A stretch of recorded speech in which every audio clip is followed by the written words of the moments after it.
ప్రభు అయిన యేసుక్రీస్తు నామములో మీ అందరికీ సాయంకాల శుభములు తెలియజేస్తా ఉన్నా. ప్రభునందు ప్రియమైనటువంటి ప్రియ దేవుని బిడ్డలారా, ఈ దినము అమర్త్యుడు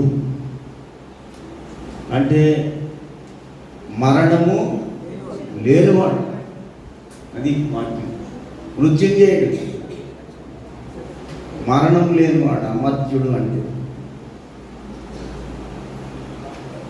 కాబట్టి గత సంవత్సరము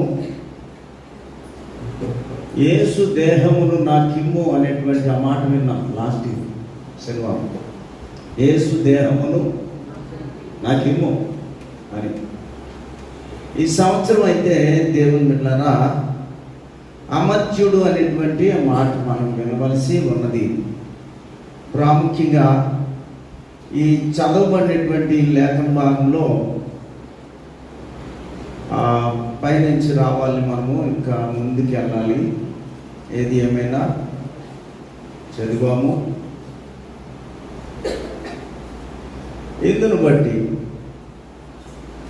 కూడి ఉన్నటువంటి ప్రియ దేవుని బిడ్డలారా,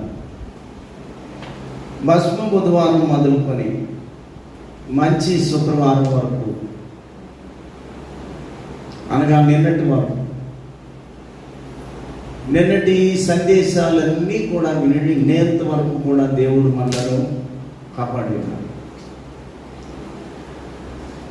ఒక క్రమాన్ని, ఒక మర్యాదను చొప్పున ఆరాధనలన్నీ కూడా జరిగించారు.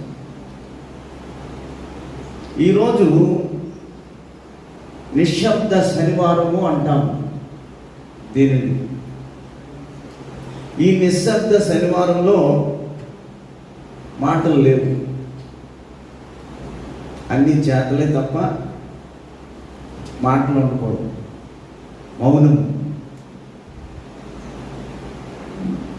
నిన్నటి దినము 6 గంటల వరకు ప్రభు ఎన్నో శ్రమలు పడి 6 గంటలకల్లా 6 దాటితే సబ్బాతు దినము, విశ్రాంతి దినం. నిన్నటి దినం విశ్రాంతి దినం కాబట్టి ఆరంభం కాకముందే యేసును భూస్థాపన చేయాలి, సమాధి చేయాలి. యేసు ప్రభు ఎవరికి ఇవ్వాలి, ఎవరు తీసుకుంటారు యేసు ప్రభు యొక్క శవాన్ని, దేహాన్ని?